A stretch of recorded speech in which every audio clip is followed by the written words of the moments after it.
Good morning everyone. Tara, basa na tayo na ating libro guys. Wagatang Balita Biblia. Today is 12 September 2023. Bilisan na natin ang basa guys para matapos na natin yung buong libro ng Ruth.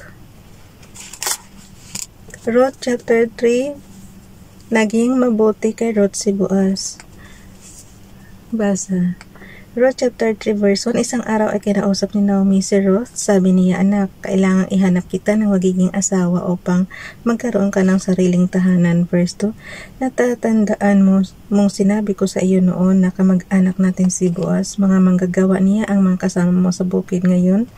Makinig kang mabuti, magpag-iik siya ng sibada mamayang gabi. Verse 3, kaya't maligo ka, magpapango ka at isuot mo ang pinakamaganda mong damit pagkatapos pumunta ka sa giikan. Ngunit huwag mong ipaalam na naroon ka hanggang sa makakain at makainom si Boaz. Verse 4, tingnan mo kung saan siya matutulog, lumapit ka, iangat mo ang takip ng kanyang paa at mahiga ka sa may paanan niya. Sasabihin niya sa iyo ang nararapat mong gawin. Verse 5, sumagot si Ruth, gagawin ko pong lahat ang inyong sinabi. Verse 6, nagpunta na nga si Ruth sa giikan upang isagawa ang lahat ng sinabi ng kanyang biyanan. Verse 7, masaya si Boaz matapos kumain at uminom, maya-maya hinahiga siya at natulog sa tabi ng bunton ng sibada. Marahang lumapit si Ruth, iniangat ang takip ng paa ni Boaz at nahiga sa paanan nito. Verse 8, nang maghahating gabi, nagising si Boaz, nagulat siya nang makitang may babaeng nakahiga sa paanan niya. Verse 9, sino ka? Tanong niya. Si Ruth po ang inyong lingkod, sagot ng babae, sa kayong kamag-anak na malapit, kaya dapat ninyo akong kalingain at pakasalan. Verse 10, sumagot naman si Boaz, pagpalain ka ni Yahweh, higit na kagandahang loob sa aming angkan ang ginawa mong ito kaysa ginawa mo sa iyong biyanan. Higit ka naghanap ng isang lalaking bata pa na maaring mayaman o mahirap.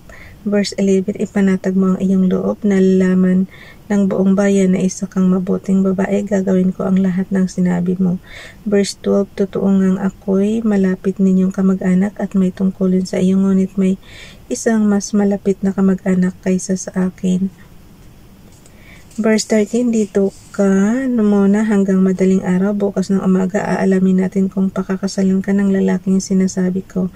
Kung hindi, ipinapangako ko kay Yahweh ang buhay na Diyos na gagampanan ko ang tungkuling ito. Matulog ka na muna ngayon. Verse 14, kahit natulog si Ruth sa may paanan ni Boaz hanggang sa mag-umaga, ngunit bumangon siya bago sumikat ng araw sapagkat sinabi ni Boaz na walang dapat makaalam na nagpunta siya sa giikan. Verse 15, nang paalis na si Ruth, sinabi ni Boaz, iladlad mo ang iyong balabal, at ito'y nilagyan ni Boaz ng mahigit na kalahating kabang sibada. Ipinasan niya ito kay Ruth at tuluyan na itong umuwi. Verse 16, nang makita siya ng kanyang biyanan ay tinanong siya nito, kumusta ang lakad mo anak? At sinabi ni Ruth ang buong pangyayari. Verse 17, binigyan pa niya ako ng sibada sapagkat hindi raw po ako dapat umuwing walang dala, dugtong pa niya. Verse 18, sinabi ni Naomi, maghintay ka anak hanggang sa malaman mo kung ano ang kalalabasan ng bagay na ito. Hindi titigil si Boaz hanggat hindi niya naayos ang lahat. Pinakasalan ni Boaz si Ruth.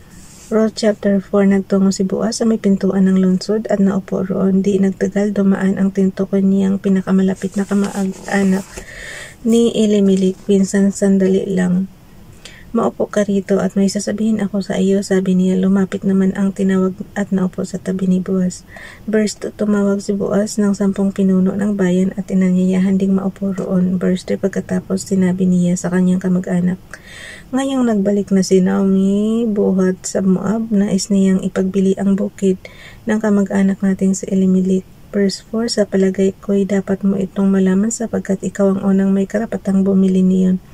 Kung gusto mo, bilhin mo iyon sa harap ng mga saksing pinuno ng bayan. Kung ayaw mo naman, ako ang bibili. Bibilhin ko, sagot ng lalaki.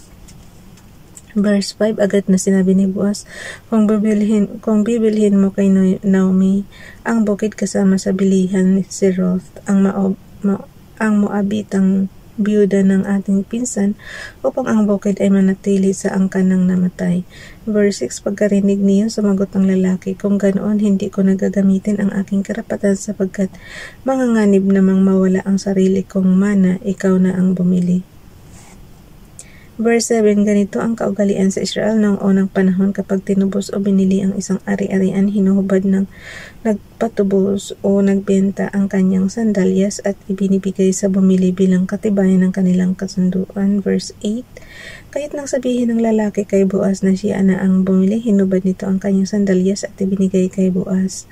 Verse 9, matapos tanggapin iyon, sinabi ni Boaz sa matatandang pinuno at sa ibang naroroon, kayo ang saksi ko na binili ko kay Naomi ang lahat ng nasa pangalan ni Elimelech at ni Kilion at Malon.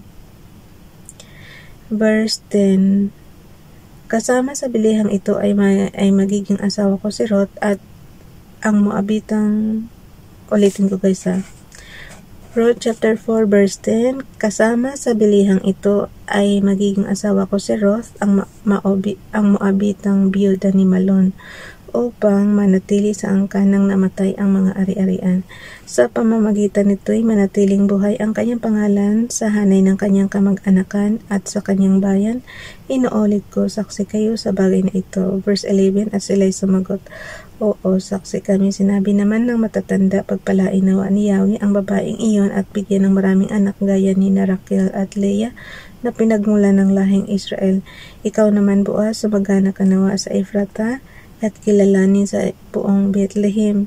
Verse 12, matulad nawa sa sambahayan ni Fares na anak ni Judah at Tamar, ang mga anak na ibibigay sa inyo ni Yahweh sa pamamagitan ng kabataang babaeng ito. Verse 13, napangasawa nga ni Boaz si Ruth at iniuwi sa kanyang tahanan. Pinagpala ni Yahweh si Ruth, kaya't ito'y nagdalang tao at nanganak ng isang lalaki. Verse 14, sinabi ng kababaihan kay Naomi, purihin si Yahweh, binigyan kaniya sa araw na ito ng isang apo na kakalinga sa iyo. Maging tanyag nawa sa Israel ang bata. Verse 15, maghatid nawa siya ng kaaliwan sa puso mo at mag-alaga sa iyong pagtanda. Ang mapagmahal mong manugang na nagsilang ng bata ay higit kaysa 7 anak na lalaki. Verse 16, kinuha ni Naomi ang bata, magiliw na kinalong at inalagaang mabuti. Verse 17, sa tinawag nilang Obed, ipinamalita nilang nagkaapo ng lalaki si Naomi.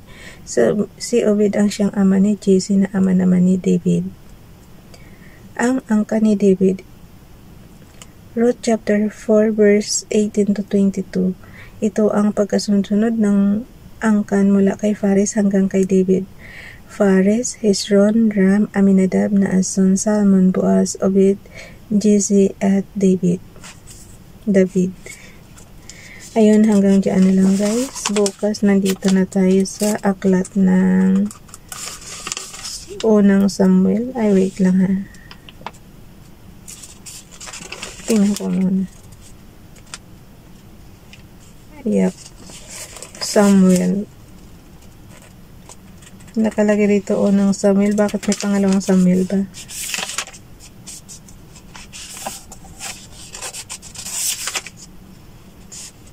Oh, may dalawa pala ang Samuel guys. Unang Samuel tsaka ikalawang Samuel. So, bukas na ito. Bye everyone. God bless.